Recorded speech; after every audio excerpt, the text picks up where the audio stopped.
Shalom peuple de Dieu, bienvenue dans Témoins fidèles avec la fille de l'apôtre Ange Céleste, accompagnée des hommes de Dieu. Par la grâce de Dieu, j'aimerais qu'ils se présentent au peuple de Dieu avant de commencer. Shalom. Shalom ma soeur. Nous espérons que vous allez bien, pasteur. Oui, ça va bien, merci. Avant de commencer, on aimerait premièrement que vous vous présentez devant ce peuple de Dieu qui nous suit.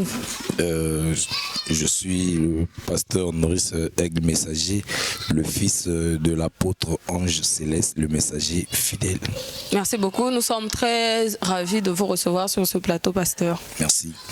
Bonsoir, pasteur. Bonsoir, la sœur Yann. Avant de commencer, ce dont nous voulons parler, on aimerait d'abord que vous vous présentez devant le peuple de Dieu qui nous suive. Merci beaucoup. Je suis le docteur Wilfried, le fils de l'apôtre Ange Céleste, le messager fidèle. Merci beaucoup. Alors les hommes de Dieu ici présents, ils sont là pour nous éclairer sur certains points, sur un sujet qui fait ravage, ce qui est la couverture spirituelle, parce que dans la première rubrique, nous avons compris que la couverture spirituelle, il y a beaucoup qui ne croient pas à cela, d'autres aussi croient, d'autres ils pensent être dans des bonnes couvertures spirituelles alors qu'ils sont dans la manipulation spirituelle. Les hommes de Dieu ici présents vont nous éclairer par rapport aux questions des enfants de Dieu. J'aimerais commencer avec le docteur Wilfried.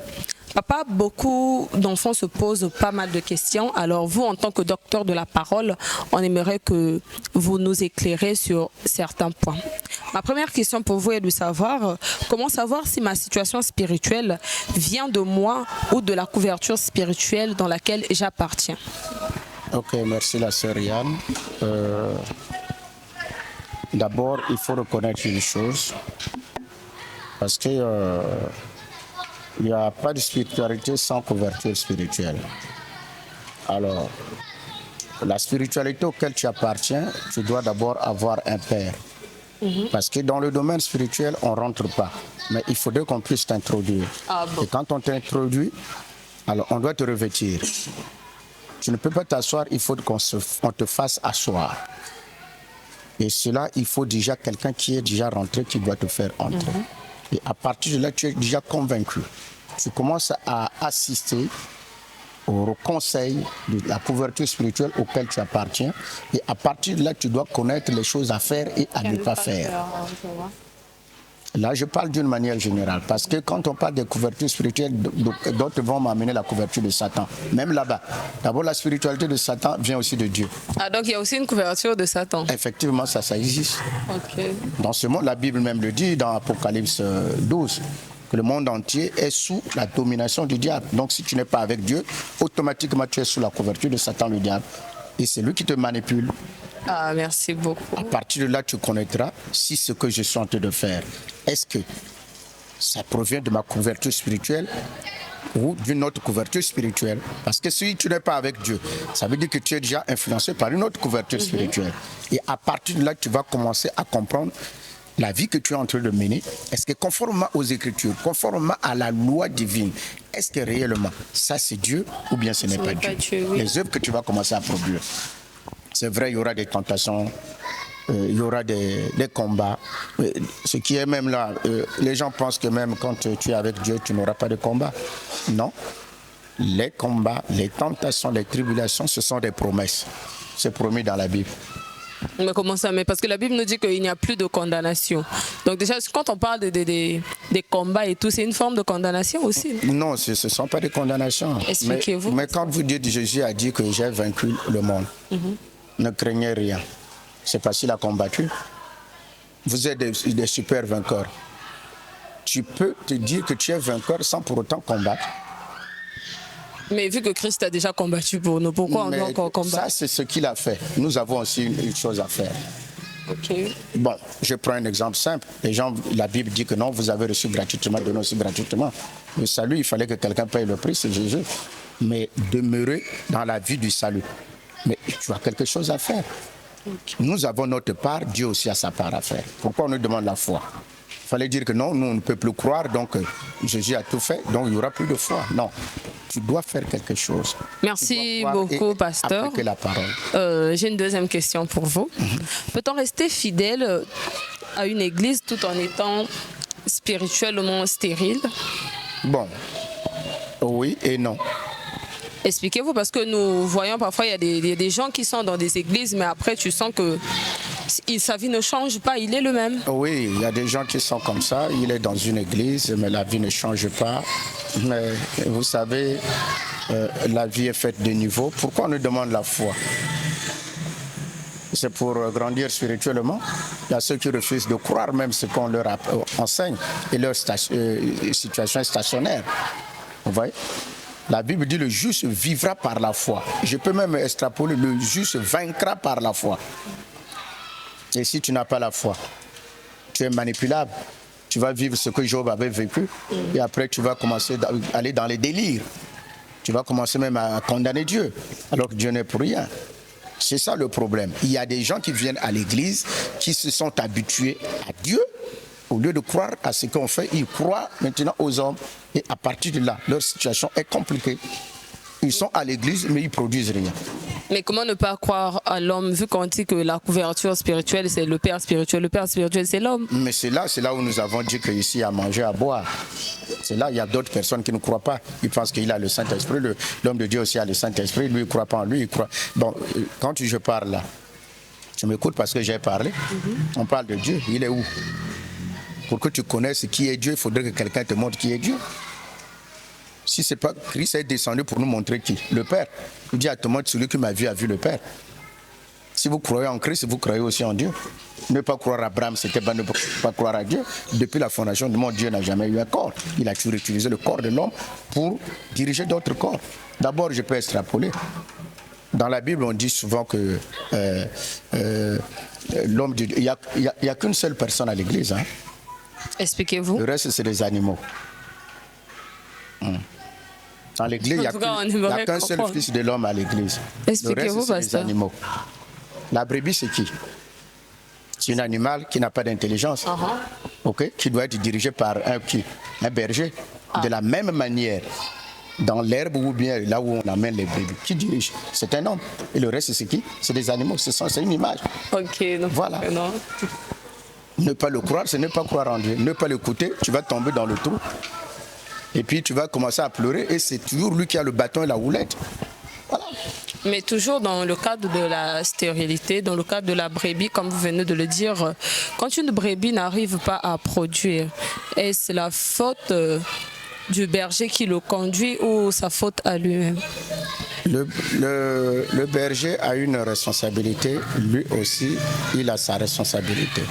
Le berger fait son travail, il enseigne, il conduit, il donne des programmes à l'église. Je peux prendre un exemple, depuis que je suis dans l'affaire, je vois des gens, quand ils vivent une autre vie que ce qu'on leur enseigne.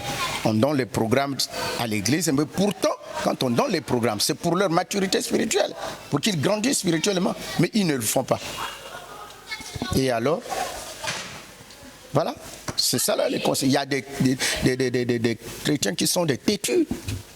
Il y a des boucs de taureaux. D'abord, l'église, il faut comprendre, hein, c'est une bergerie. Hein. Vous n'aurez pas seulement des brebis, vous avez des boucs, des taureaux, tout ce monde-là. Et même des cochons. Vous les lavez demain, ils repartent à ce qu'il avait vomi. Et puis voilà, il y a des chiens. Il repart, vous le lavez, il repart encore. Pasteur, pour chuter avec vous, on aimerait comprendre, est-ce normal qu'un croyant ait peur de prendre une décision sans pourtant consulter son père spirituel? Naturellement parlant, je parle de la brebis, animal sans intelligence. Voilà. Celui qui a l'intelligence, c'est qui? C'est le berger. C'est clair. Tu as déjà eu la réponse? Mais comment tu vas prendre des décisions de faire quelque chose sans pour autant consulter ton père spirituel? Hébreux 13, 17, il dit quoi? Ceux qui veillent sur vos âmes, en dehors de ça, c'est un conducteur. Voilà. C'est lui qui te conduit spirituellement. Parce que la vie est d'abord spirituelle avant d'être physique. Tu peux prendre des décisions où à l'après, ça va encore te compliquer la tâche. Et c'est en ce moment-là que tu repars maintenant consulter l'homme de Dieu. Or, consulter l'homme de Dieu, c'est consulter Dieu. Merci beaucoup. Ce que Dieu n'a pas commencé, il ne va pas terminer. Pasteur, à quel moment l'autorité spirituelle devient-elle une manipulation spirituelle pour certains? Oui, c'est lorsque vous voulez asservir les gens. N'allez pas au-delà de la frontière. Voilà, parce que normalement, il y a le libre arbitre, oui. Il ne faut pas violer le libre. Même Dieu lui-même n'a jamais violé le libre arbitre de quelqu'un. Mais toi, le représentant de Dieu sur terre, tu ne vas pas aussi violer le libre arbitre de quelqu'un. Voilà. Parce que quand il y a des gens qui vont même chercher même les dîmes dans les maisons, non, je suis venu là parce qu'on a déjà payé, donne-moi. Non, ce n'est pas une obligation. La Bible dit que chacun donne comme il a résolu dans son cœur, car Dieu aime celui qui donne avec joie. Mais tu ne peux pas aller au-delà de la frontière, imposer, c'est-à-dire prendre ta position spirituelle en tant que pasteur, maintenant pour asservir. Non. Être pasteur, c'est une responsabilité, ce n'est pas un privilège. Merci beaucoup, pasteur. En tout cas, on a été bénis par rapport aux réponses. Nous espérons que ces réponses ont pu vous éclairer, vous qui nous suivez, venant au pasteur Norris. Comme il le dit, l'aigle messager. Encore une fois, moi je suis très heureuse de vous revoir sur ce plateau. Merci. On aimerait que vous éclairez le peuple de Dieu parce qu'il se pose pas mal de questions. La première question pour vous est de connaître comment reconnaître une prophétie inspirée par Dieu d'une manipulation.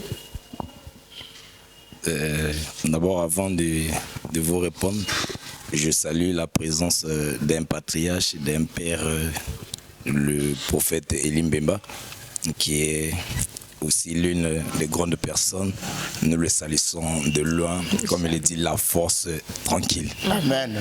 Elie Mbemba, l'Utitibit. Vous pouvez répondre à votre question. Comment reconnaître, oui, une prophétie inspirée par Dieu d'une manipulation spirituelle? Ok. Il y a deux choses là. Il y a d'abord la prophétie et la manipulation d'une couverture spirituelle. Vous savez, je vais tenir d'abord sur la couverture spirituelle. C'est un débat ou un thème où les pasteurs n'ont pas la même opinion. Oui. D'abord, pour certains, ils disent que la seule couverture spirituelle qu'une brebis a, c'est la couverture spirituelle de Dieu. Pourquoi? Parce que Christ a donné sa vie sur la croix. En donnant sa vie sur la croix, il nous a donné une couverture spirituelle. Nous disons oui et amen. Mais cependant, en dehors de cette couverture de Christ, la brebis doit avoir aussi une couverture du pasteur. Pourquoi nous le disons? Parce que j'ai écouté l'homme de Dieu vient de dire dans Hébreu, mais quand on dit que non, eux ils veillent sur vos âmes, il devait dire Jésus veille sur vos âmes. Mais là, il parle de vos conducteurs, il parle de vos pasteurs, il veille sur vos âmes. Mais comment le pasteur peut veiller sur l'âme? Mais c'est sa couverture spirituelle qui veille sur vos âmes. Parce que lui, il dort dans sa maison, lui, il est là-bas. Mais comment il peut veiller dans nos âmes? Il ne dort pas avec moi. Mais cependant, c'est la couverture spirituelle où il dépend, c'est ça qui veille sur les âmes. Donc, nous devons maintenant savoir de cela. Maintenant, quand on parle de la manipulation, c'est aller au-delà de la limite de ta parcelle. Parce que la couverture spirituelle, oui, ça contrôle, ça guide, ça oriente. Mais plutôt, il y a une limite que cela doit se faire. Ça ne peut pas être là au-delà. Maintenant, aujourd'hui, nous avons un système où les pasteurs qui n'ont pas peut-être une bonne couverture, ils manipulent le peuple à travers la prophétie. Parce que la prophétie est devenue un appât pour attirer des gens.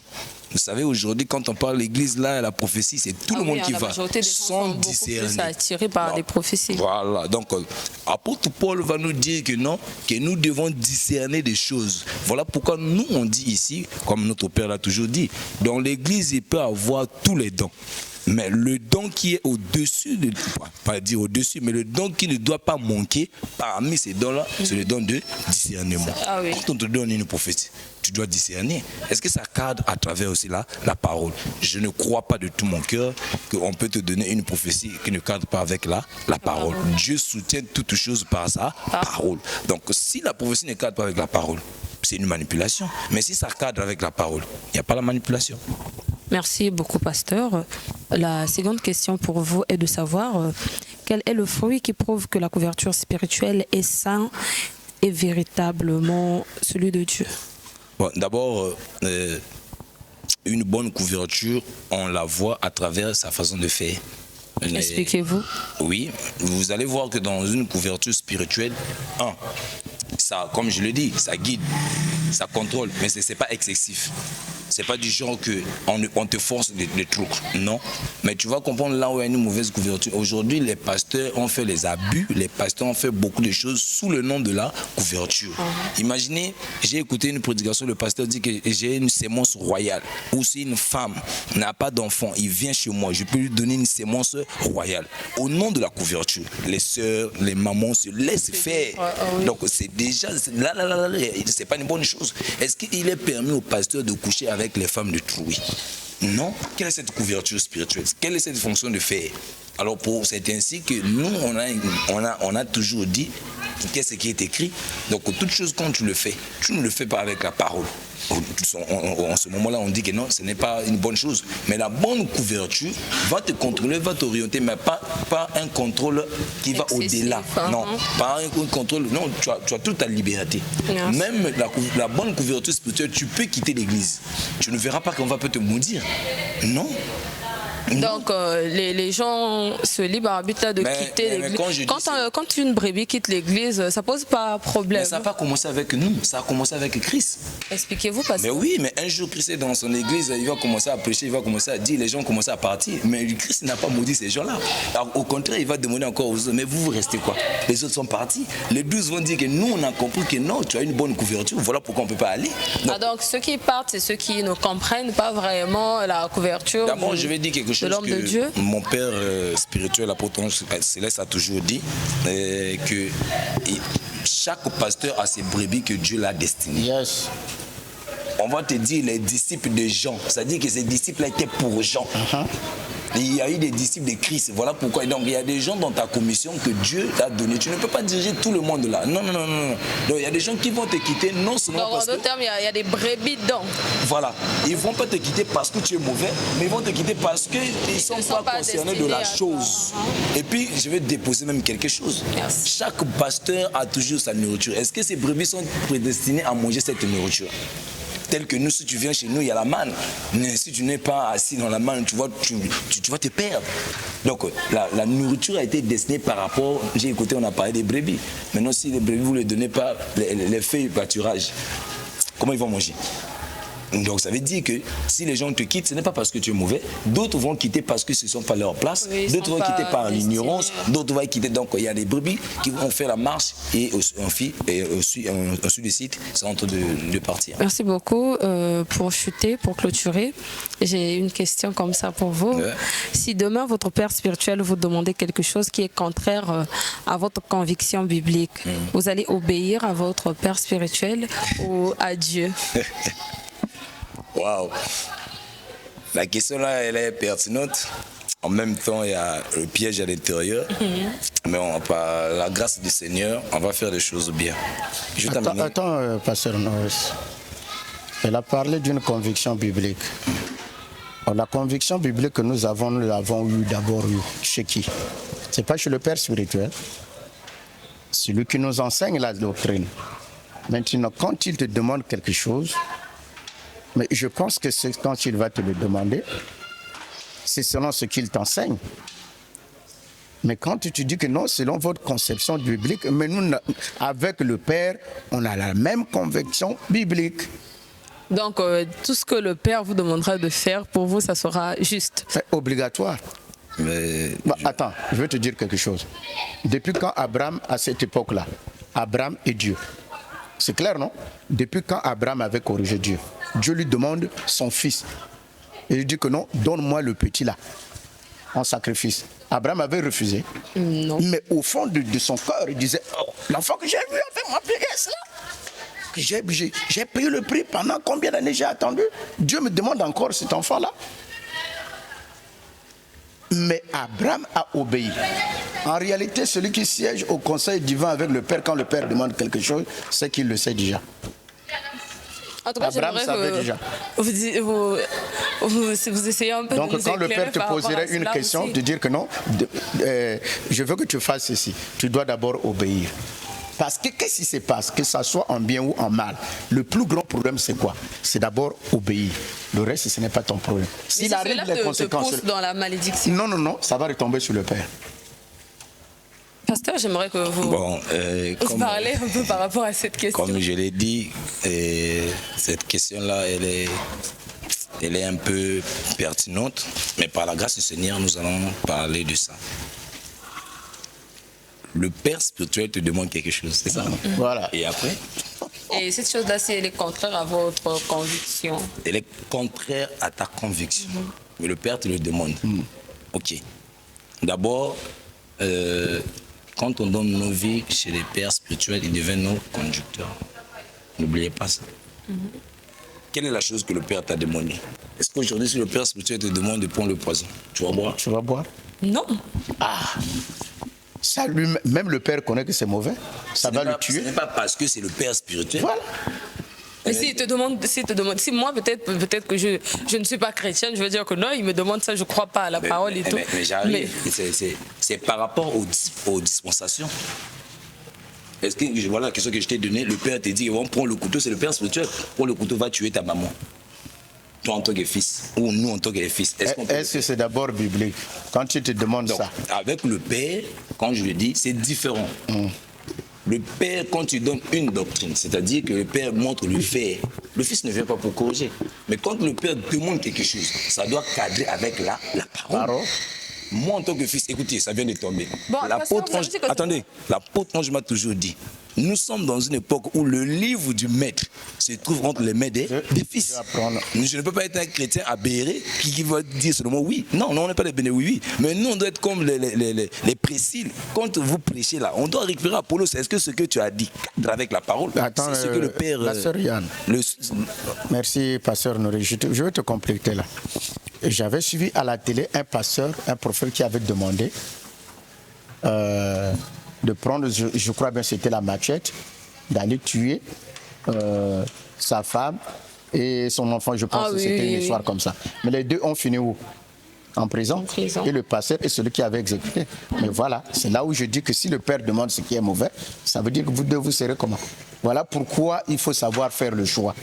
Le choix de l'église, c'est le choix de pasteur et c'est le choix de ta couverture spirituelle. Si tu es sous une bonne couverture spirituelle, tu vas mener une bonne vie. Mais si tu es sous une mauvaise couverture spirituelle, tout ce que le Père demande, tu vas le faire. Mais il va te faire emmener là où il part aussi. Il va te demander des choses qui ne sont pas vraiment en accord avec la Bible. Et vous deux, vous tombez où?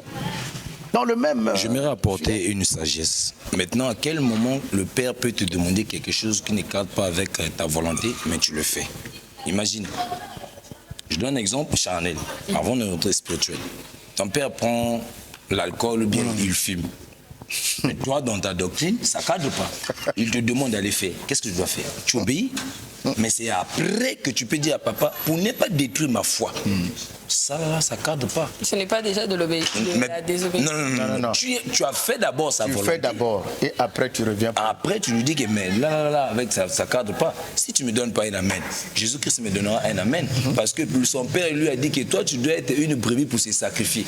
Il a refusé, mais après, il dit que toutefois, cela doit être par rapport à sa volonté. Donc, le fils, il fait la volonté du père. Après, il lui montre que mais papa, c'est quoi ça là? Oui, il a sa volonté, on a qu'à croire.